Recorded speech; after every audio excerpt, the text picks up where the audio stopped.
Hi everybody, and welcome to our printmaking workshop today. I'm sure that you're familiar with prints made on wood and on linoleum block. This particular print that we're going to work with today is very low tech and very easy to make. So it is made on foam core. By the way, my name is Hanna. Nice to meet you.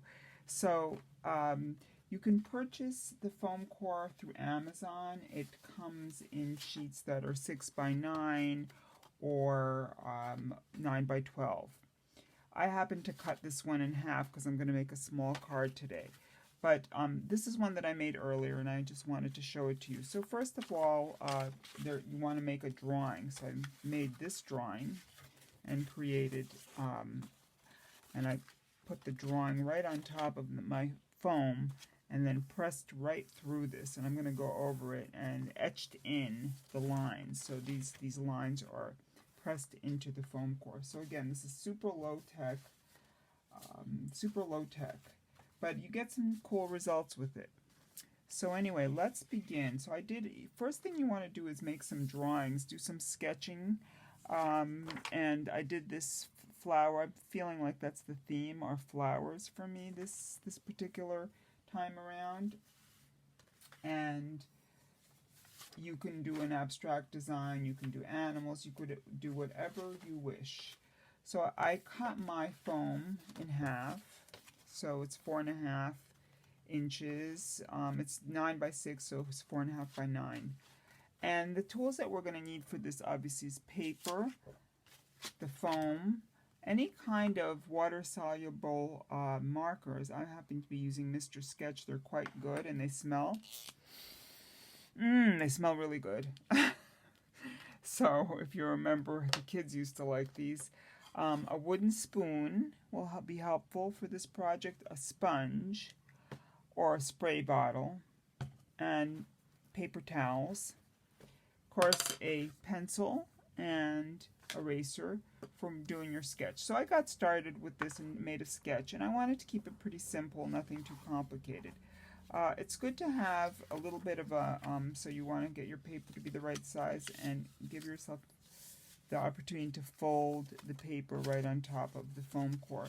And then you can go ahead and trace what you have here. So you can just trace right over that, right there. Okay. Let me just...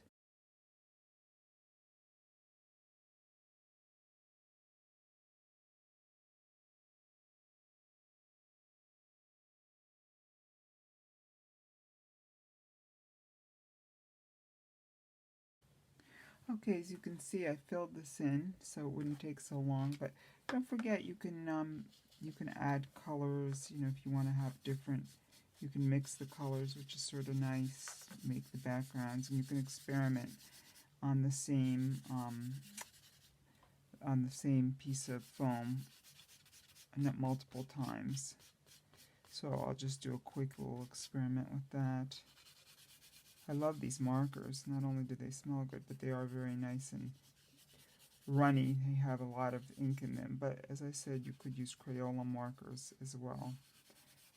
I find these to be quite vibrant. Okay, so let's do the next step so that you can work on this. So the next step is to take your paper. Best to use watercolor paper because it is we are going to be using water to soak it, or to wet it, really not soak it, just going to wet it. Well, that's actually quite wet. So, and you can also use a sponge or a wet paper towel, but I think maybe you want to make sure there's enough on there too. And I'm going to just clean up my surface here. I could wipe off a little bit of this. Make sure it's quite damp. Okay, the next, so the final step will be to print. I already see I got a little ink over here, but it's okay. It's to take your picture and print. Sometimes you can just use your fingers, but I just feel like the spoon or a brayer would work fine. But trying to keep this kind of low tech, so we're going to use the spoon then you should check to see how it's going. It looks pretty good, but make sure you check before you lift it all the way up. Like the edges are usually something that can get missed. Okay, so I think that looks pretty good. Yeah, came out pretty nice, and you know, once it's dry, you can fold it in half and you have a little card there to give to your friends. Thank you for watching, and now let's start our work together.